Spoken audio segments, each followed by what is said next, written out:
আমি ভাগ্যের দোষ দিয়েছি, তোমার না। কারণ তোমাকে দোষ দিতে গেলেই আমার ভালোবাসাটাকে ছোট করা হয়। যাকে এতটা নিঃস্বার্থভাবে নিজের করে চেয়েছি, তাকে কিভাবে দোষী ভাবি বলো? জানো পাখি, তুমি চলে যাওয়ার পর আমি নিজেকে হাজারবার প্রশ্ন করেছি, আমার ভুলটা কোথায় ছিল।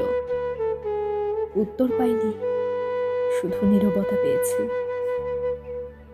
হয়তো সময়টাই আমাদের ছিল না, হয়তো গল্পটা শুরুই হয়েছিল শেষ হয়ে যাওয়ার জন্য।